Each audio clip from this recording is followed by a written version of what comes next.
Fenêtre sur l'emploi, on va faire du théâtre. Vous allez me dire, mais quel est le rapport? Mais il y en a un, puisqu'on parle beaucoup des alternants sur ce plateau, notamment avec Un jeune, une solution. Justement, ce sont des alternants qui, sur scène, racontent leur expérience, leur vie, leur histoire. Tout ça est très organisé, très cadré, et on en parle avec Olivier Motte. Bonjour Olivier. Bonjour. Vous êtes directeur associé des Alternateurs, oui. Et vous êtes l'inventeur, le fondateur d'Apprentis Scène. Oui. Avant de mettre des mots, on va mettre des images. Parce que c'est intéressant de voir concrètement à la fois ces jeunes qui montent sur scène, c'est quand même pas rien dans la vie d'une jeune fille ou d'un jeune homme.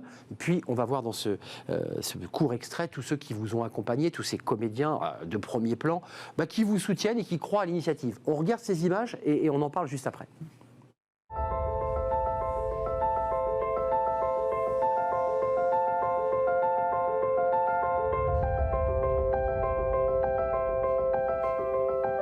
Comment ça a commencé? Je sais plus. J'ai eu peur.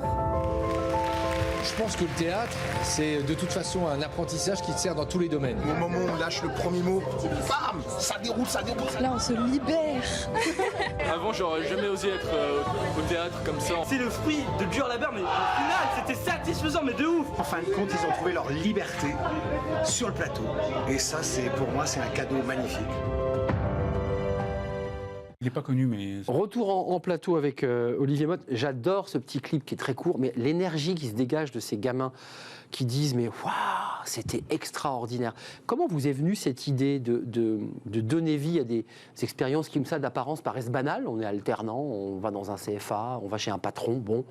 Vous êtes dit, tiens, je vais donner la parole à ces jeunes pour qu'ils nous racontent ce qui se passe en eux, à l'intérieur d'eux. C'est né d'une... J'intervenais, moi, dans des CFA, il y a longtemps.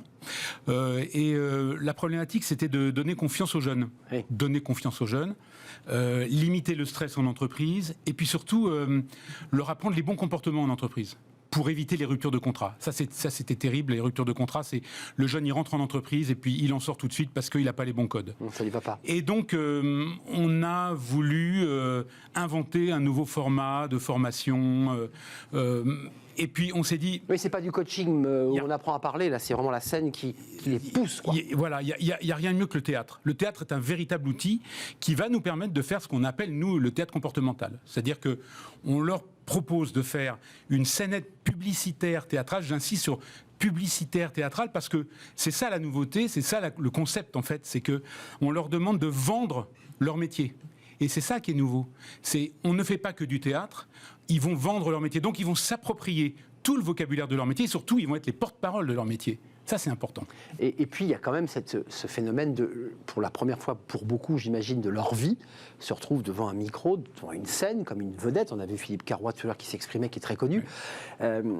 Ça leur donne à la fois confiance, mais ça leur donne des ailes. Là, on voit qu'ils sortent de scène. Oui, il y a tous les jeunes qui sortent de scène, ils nous disent il y a un avant, un après. Il y a avant ça les transforme. La scène et après. Et c'est partie intégrante. En fait, on aurait pu se dire, bon, on fabrique des scénettes avec eux. C'est des petites scénettes, hein. C'est du zapping, hein. C'est 3 minutes, c'est 4 minutes. On veut que ce soit digeste, en fait. Hein. Et pas trop dur pour eux, par ailleurs. Non, c'est pas dur, mais ils font... on co-écrit et on co-réalise avec eux, hein, tout ça. Et on aurait pu faire ça dans un gymnase, dans un endroit un petit peu désert, etc., entre nous, on va dire. Là, il y a le théâtre Marigny, quand même, du 18 au 25 novembre, quand même, qui est un magnifique c'est costaud. Donc, être sur la scène du théâtre Marigny, il y a quand même des petites... Vous êtes metteur en scène, par ailleurs, je crois. Oui, oui. Petites angoisses, quand même, avant de... Mais c'est génial. Ça sert à ça. C'est-à-dire qu'on veut provoquer l'angoisse pour leur faire dire, regardez, vous avez été capable de ça. Vous avez été capable de parler devant 400 personnes. Vous avez été capable de résister à l'ouverture du rideau devant une salle pleine. Alors, c'est 400 personnes, mais c'est beaucoup plus, puisque plus on va vers la finale, plus la salle est remplie. On arrive à 800 personnes. Et quand on était à Cardin, on était salle comble. Évidemment, on va parler de la finale, l'idée de la compétition, c'est-à-dire que c'est une forme de concours d'éloquence avec des... C'est très intéressant. C'est-à-dire que voilà, il y a quand même quelqu'un qui va gagner, où il y aura des lauréats, mais...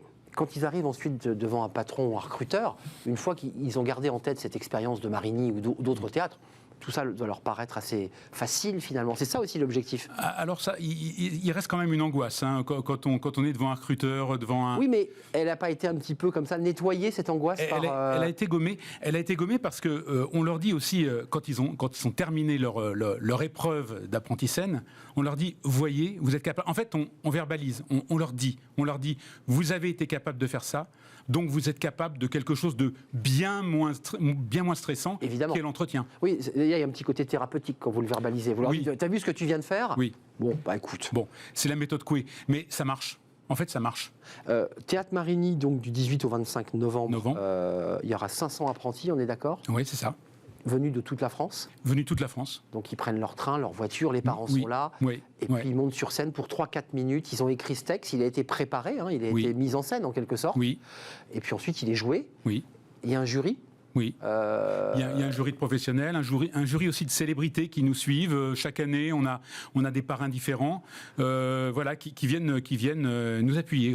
Alors, parmi les métiers qu'ils valorisent, il y a tous les métiers des CFA, des métiers techniques, mais pas seulement d'ailleurs. Est-ce qu'il y a des jeunes qui étaient partis, je ne sais pas moi, dans la maçonnerie ou la poissonnerie, et qui vous disent, mais en fait, grâce à vous, Philippe, j'ai trouvé ma voie, je vais être comédien Alors... C'est vrai. C'est vrai que c'est pas le but, ça n'a jamais été le but. Effectivement, il y en a 2 ou 3 évidemment qui ont glissé et qui ont fait du one man show, mais c'est pas l'objectif. Oui, vous voyez, sur les 10 000 jeunes qu'on a vus en 20 ans, il y en a 2 ou 3 qui ont choisi le théâtre. Mais en tout cas, il y a une bonne partie qui veulent faire du théâtre à côté. en dehors de l'école et en dehors du boulot. Ouais, vous transmettez une forme de plaisir et de vocation, mais ils gardent leur métier. Et vous avez un suivi derrière, parce qu'une fois que les lauréats ont reçu leur prix, certains ont perdu, évidemment, ils rentrent chez eux. Après, vous avez le retour de ceux qui ont basculé dans l'entreprise et qui vous disent, franchement, l'expérience théâtre m'a été d'une utilité absolue. On n'a pratiquement pas besoin, parce que en fait, le retour, il se fait de lui-même. Je ne veux pas dire qu'on a une alumni, mais les gens, ils reviennent vers nous en disant ça a été fabuleux, fantastique. Ils nous disent même pas on a perdu, on a dit on a vécu un moment extraordinaire. Ouais. Ça, c'est tout de suite gommé, parce qu'ils savent que c'est le côté compétition, c'est un peu une farce. Enfin, c'est un peu une farce, mais c'est surtout l'attention. Et ça crée des liens. Et ça crée des liens entre tous les apprentis de toute la France. Et c'est là où on s'aperçoit que les apprentis sont une véritable corporation. Absolument. C'est un vrai plaisir de vous accueillir, Olivier Motte, 18 au 25 novembre 2021. Je ne sais pas si les places sont encore libres, ouvertes, parce que... C'est ouvert. C'est ouvert. Donc allez jeter un œil, c'est sûrement des moments très forts. Apprentisscène.fr. Théâtre Marigny, c'est quand même l'occasion d'aller aussi dans un très beau théâtre. Écoutez ces jeunes de 16 à 28 ans, c'est ça. Merci Olivier Motte d'être venu avec vos images et votre énergie. Merci à vous d'avoir suivi Smart Job. C'est un vrai plaisir évidemment de partager ce moment avec vous. Merci à toute l'équipe. Merci à Axel Poloum pour la réalisation. Merci à Saïd pour le son et merci à Fanny Griesmer et Margot Ruot qui m'accompagnent dans cette belle aventure. Je serai là demain, évidemment. Portez-vous bien d'ici là. Bye bye.